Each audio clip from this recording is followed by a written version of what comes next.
आज की वीडियो बहुत ही मज़ेदार और धमाकेदार होने वाली है। इस वीडियो में मैंने फैंटेसी और मैजिक की दुनिया के सबसे पावरफुल सॉर्सरर को एक ही लिस्ट में रैंक किया है। इस लिस्ट में डीसी, मार्वल, मूवीज, सीरीज और एनिमे हर कैटेगरी से कैरेक्टर लिए गए हैं। इनकी रैंकिंग सिर्फ पॉपुलैरिटी पे नहीं बल्कि उनकी पावर्स, रॉ स्ट्रेंथ, ड्यूरेबिलिटी और फुल पोटेंशियल के हिसाब से की गई है। यहाँ गुड या इविल का बायस नहीं है, सिर्फ वो स्ट्रॉन्गेस्ट का रूल है। तो देखते हैं कौन है सबसे powerful sorcerer of all time.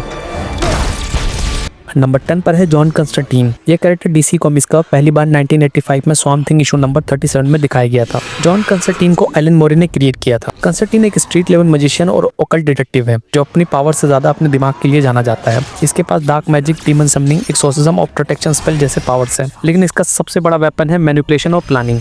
ये हेल, हेवन और ओकल्ट वर्ल्ड के रूल्स को इतने अच्छे से जानता है कि कई बार डेविल्स और डीमंस को भी ट्रिक कर चुका है। फिजिकली ये एक नॉर्मल ह्यूमन है। इसकी ड्यूरेबिलिटी ज्यादा नहीं है, लेकिन अपनी क्लेवरनेस और मैजिकल प्रोटेक्शन की वजह से हर बार बच निकलता है। कंस्टेंटीन की बैक स्टोरी काफी डार्क है। इसकी लाइफ गिल्ट और कर्सेस से भरी हुई है और अक्सर जो लोग इसके करीब आते हैं उनका अंजाम बुरा होता है। इसने अपनी जान बचाने के लिए हेल के रूलर्स तक को मैनिपुलेट किया है। डायरेक्ट फाइट में ये लिस्ट के ऊपर वाले सोर्सर से नहीं जीत सकता, लेकिन अगर प्रिपरेशन टाइम मिल जाए तो जॉन कंस्टेंटीन किसी भी पावरफुल एनिमी के लिए एक नाइटमेयर बन सकता है। नंबर 9 पर आती है जटाना ज़टारा। ये कैरेक्टर डीसी कॉमिक्स का पहली बार 1964 में हॉकमैन इशू नंबर 4 में अपीयर हुई थी। जटाना को गार्डनर फॉक्स और मर्फी एडिसन ने क्रिएट किया था। जटाना एक स्टेट म्यूजिशियन होने के साथ साथ डीसी यूनिवर्स के सबसे पावरफुल मैजिक यूजर्स में से एक है। इसकी सबसे यूनिक पावर है इसका बैकवर्ड स्पेल कास्टिंग। जो चीज़ उल्टा बोलती है वही रियलिटी बन जाती है। Zatanna reality manipulation, teleportation, time stop, mind control और डायमेंशनल मैजिक जैसे पावर्स यूज कर सकती है। अगर ये बिना रुके स्पेल बोल दे तो गॉड लेवल एनिमीज को भी डिसेबल कर सकती है। फिजिकली जटाना एक ह्यूमन है। इसकी ड्यूरेबिलिटी ज़्यादा नहीं है, लेकिन मैजिकल शील्ड्स और स्पेल की वजह से ये खुद को प्रोटेक्ट कर लेती है। इसकी वीकनेस ये है कि इसे बोलना पड़ता है। अगर इसकी आवाज़ बंद हो जाए तो इसकी पावर्स काफ़ी लिमिट हो जाती हैं। जटाना की बैक स्टोरी इमोशनल है। उसके फादर जियोनी जटारा एक लेजेंडरी मैजिशियन थे और उनकी लेगेसी को कैरी करते हुए जटाना ने मैजिक वर्ल्ड में अपनी पहचान बनाई। ये जस्टिस लीग डार्क के कोर मेंबर भी रही है। रॉ पोटेंशियल के मामले में जटाना बहुत ऊपर जा सकती है, लेकिन फिजिकल लिमिट्स और सिचुएशनल वीकनेस की वजह से इस लिस्ट में ये नंबर 9 पर आती है।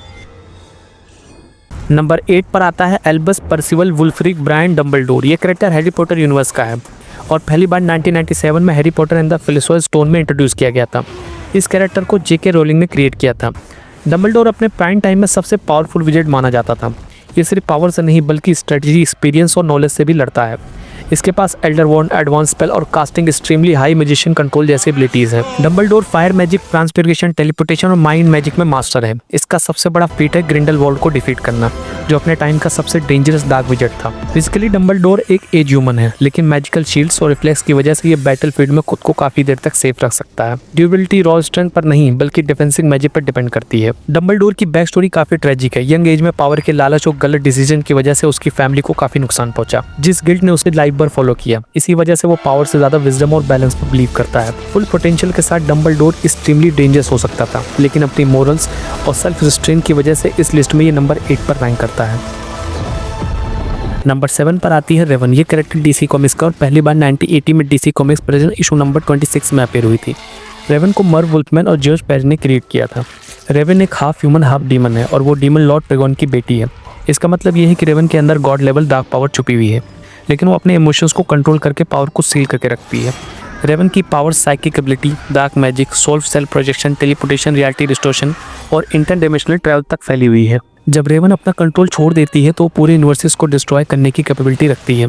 फिजिकली रेवन नॉर्मल ह्यूमन जैसी लगती है, लेकिन मैजिकल बैरियर्स और सोल सेल्फ की वजह से उसकी ड्यूरेबिलिटी काफी हाई हो जाती है। डायरेक्ट अटैक्स भी अक्सर उस तक पहुंच ही नहीं पाते। रेवन की बैक स्टोरी ट्रेजिक और डार्क है। उसका पूरा बचपन उस पावर को दबाने में गुजरा है जो एक दिन दुनिया को खत्म कर सकती थी। टीन टाइटंस के साथ रहकर रेवन ने अपनी ह्यूमैनिटी को चूज किया, वरना वो ट्राइगन से भी ज्यादा डेंजरस बन सकती थी।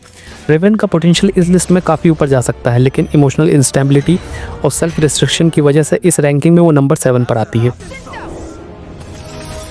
नंबर 6 पर आता है गैंडाल्फ द वाइट। ये character the Lord of the rings universe का है और पहली बार 1954 में the flush of the ring में इंट्रोड्यूस हुआ था। गैंडाल्फ को जेपीआर टॉकिन ने क्रिएट किया था। गैंडाल्फ एक नॉर्मल विजेट नहीं, वो एक म्यार है, एक डिवाइन एंजल लाइक बीइंग जिसे मिडल अर्थ में बैलेंस बनाए रखने के लिए भेजा गया था। इसका मतलब है कि गैंडाल्फ की पावर ह्यूमन लेवल से काफ़ी ऊपर है। गैंडाल्फ के पास elemental magic, light manipulation, fire और lightning control, telepathy, enhance strength और इमॉर्टलिटी जैसी एबिलिटीज हैं। बालरोग जैसे एंशिएंट डीमन को डिफीट करना इस बात का प्रूफ है कि उसकी पावर मिथिकल लेवल की है। फिजिकली गैंडाल्फ एक ओल्ड मैन जैसा दिखता है, लेकिन उसकी ड्यूरेबिलिटी डिवाइन नेचर की वजह से काफ़ी हाई है। वो मरा भी तो वापस भेज दिया गया, जो दिखाता है कि उसकी existence normal life death rule से भी बाहर है। गंडाल्फ की सबसे बड़ी लिमिटेशन उसकी पावर नहीं बल्कि उसका सेल्फ रिस्ट्रिक्शन है। वो अपनी फुल डिवाइन पावर यूज़ नहीं करता क्योंकि उसका रोल फाइट जीतना नहीं बल्कि लोगों को गाइड करना है।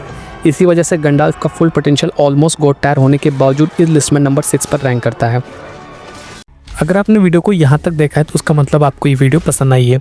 देखो यार, ऐसी वीडियोस बनाना उतना आसान नहीं होता, रिसर्च, एडिटिंग और काफ़ी टाइम लगता है।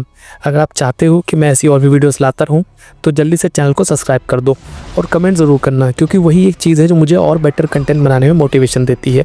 10K सब्सक्राइबर का टारगेट है मेरा, शायद आपका ए सब्सक्राइब इस सपने को पूरा कर दे। Thank you. नंबर 5 पर आती है द एंशिएंट वन। ये कैरेक्टर मार्वल कॉमिक्स का और पहली बार 1963 में स्ट्रेन टेल इशू नंबर 110 में अपेयर हुई थी। इस कैरेक्टर को स्टैनली और स्टीव डिट्को ने क्रिएट किया था। द एंशिएंट वन एक नॉर्मल सॉर्सर नहीं बल्कि सॉर्सर सुप्रीम की गुरु और अर्थ की मैजिकल प्रोटेक्टर थी।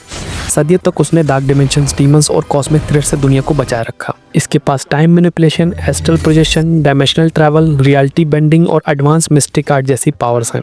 टाइम स्टोन के साथ तो the ancient one future timelines तक देख सकती थी और हर बैटल को पहले ही कैलकुलेट कर लेती थी। फिजिकली इसकी बॉडी ह्यूमन की है, लेकिन मैजिकल शील्ड और एस्ट्रल फॉर्म की वजह से इसकी ड्यूरेबिलिटी एक्सट्रीमली हाई हो जाती है। डायरेक्ट अटैक अक्सर इसे छू भी नहीं पाते। द एंशिएंट वन की बैक स्टोरी काफ़ी कॉम्प्लेक्स है। यूनिवर्स को बचाए रखने के लिए इसने डार्क डिमेंशन से पावर बोरो की, जिसकी वजह से वो सेंचुरीज तक जिंदा रही, लेकिन इसके बदले उसे अपनी मोरालिटी के साथ स्ट्रगल करना पड़ा। प्योर पावर और एक्सपीरियंस के मामले में द एंशिएंट वन का लेवल मल्टीवर्सल थ्रेट के काफ़ी क्लोज आता है, इसीलिए इस लिस्ट में वो नंबर 5 पर रैंक करती है। नंबर 4 पर आता है मर्लिन। ये कैरेक्टर आर्थुरियन लेजेंड्स का और पहली बार मीडियल लिटरेचर में 12वीं सेंचुरी के आसपास डिटेल में डिस्क्राइब किया गया। मॉडर्न पॉपअप कल्चर में मर्लिन का पॉपुलर वर्जन जियोफ्री ऑफ मॉनमार्थ की राइटिंग से फेमस हुआ। मर्लिन को दुनिया के सबसे एंशिएंट और पावरफुल विजर्स में गिना जाता है। ये सिर्फ स्पेल कास्टर नहीं है बल्कि टाइम, डेस्टिनी और रियलिटी को समझने वाला सॉर्सरर है। कई स्टोरीज में ये भी बताया गया है कि मर्लिन टाइम को बैकवर्ड एक्सपीरियंस करता है, इसी वजह से उसका नॉलेज नॉर्मल लोगों से काफी आगे होता है। इंटरेस्टिंग बात यह है कि मर्लिन का जेंडर हर स्टोरी में सेम नहीं रहा। कुछ वर्जन में मर्लिन को लड़का तो कुछ में लड़की या जेंडर न्यूट्रल फॉर्म में दिखाया गया, बिल्कुल 7 डेडली सिंस जैसे मॉडर्न एडेप्टेशन की तरह। मर्लिन की पावर्स में reality manipulation, time manipulation, prophecy, shape shifting, immortality और गॉड लेवल स्पेल कास्टिंग शामिल है। लेजेंड्स के मुताबिक उसने ड्रैगन्स को कंट्रोल किया, फ्यूचर किंगडम्स की प्लानिंग की और अपने मैजिक से पूरे ब्रिटेन के फेट को शेप किया। मर्लिन आर्थर का सबसे खास और ट्रस्टेड एडवाइजर था। आर्थर को बचपन से गाइड करना, एक्सकैलिबर से जुड़ी डेस्टिनी समझाना, कैमलेट को राइज करवाना, ये सब मर्लिन की प्लानिंग का हिस्सा था। आर्थर के बिना कैमलेट अधूरा था और कैमलेट के बिना मर्लिन का विजन पूरा नहीं होता। फिजिकली मर्लिन की बॉडी ह्यूमन की है, लेकिन मैजिकल एनर्जी की वजह से इसकी ड्यूरेबिलिटी नॉर्मल ह्यूमन से काफ़ी ज़्यादा है। एज और टाइम भी इसे लिमिट नहीं कर पाते। मिस्टिकल ओरिजिन, अनलिमिटेड नॉलेज और गॉड टायर मैजिक के बेस पे मर्लिन ऑलमोस्ट डिवाइन लेवल को टच करता है, इसीलिए इस लिस्ट में वो नंबर 4 पर रैंक करता है। नंबर 3 पर आता है डॉक्टर फेट। ये कैरेक्टर डीसी कॉमिक्स का और पहली बार 1940 में More Fun Comic issue number 55 में अपेयर हुआ था। डॉक्टर फेट को गार्डनर फॉक्स और हावर्ड शर्मन ने क्रिएट किया था। डॉक्टर फेट सिर्फ एक मैजिशियन नहीं है बल्कि लॉर्ड्स ऑफ ऑर्डर का चोजन अवतार है। जैसे ही कोई इंसान हेलमेट ऑफ फेट को पहनता है, उसके अंदर एंशिएंट एंटिटी नाबू का कॉन्शियसनेस आ जाता है, जो यूनिवर्स के ऑर्डर और बैलेंस को मेंटेन करता है। डॉक्टर फेट की पावर्स में reality manipulation, time control, dimensional travel, cosmic magic, force field और मल्टीवर्सल अवेयरनेस शामिल है। ये केओस, डीमंस और इवन गॉड लेवल थ्रेट के खिलाफ बिना डरे खड़े हो सकता है। फिजिकली डॉक्टर फेट का होस्ट ह्यूमन होता है, लेकिन हेलमेट पहनती है उसकी ड्यूरेबिलिटी कॉस्मिक लेवल की हो जाती है। एनर्जी अटैक्स, रियलिटी वार्पिंग और टाइम बेस्ड डैमेज अक्सर इस पर काम नहीं करते। डॉक्टर फेट की बैक स्टोरी सैक्रिफाइस से भरी हुई है। हेलमेट का होस्ट बनना पावर के साथ साथ अपनी फ्री विल को भी खोना होता है। नाबू का ऑर्डर फॉलो करना पड़ता है, चाहे उसके लिए पर्सनल इमोशंस और रिलेशनशिप छोड़ने पड़ जाए। कई होस्ट डॉक्टर फेट बने, लेकिन पावर हमेशा सेम रही, एंशिएंट, काम और अनस्टॉपेबल। ये केओस को डिस्ट्रॉय नहीं करता बल्कि उसे बैलेंस में रखता है। प्योर कॉस्मिक पावर, डिसिप्लिन और मल्टीवर्सल अथॉरिटी के बेस पर डॉक्टर फेट का लेवल ऑलमोस्ट गॉड टायर से भी ऊपर चला जाता है, इसीलिए इस लिस्ट में वो नंबर 3 पर रैंक करता है।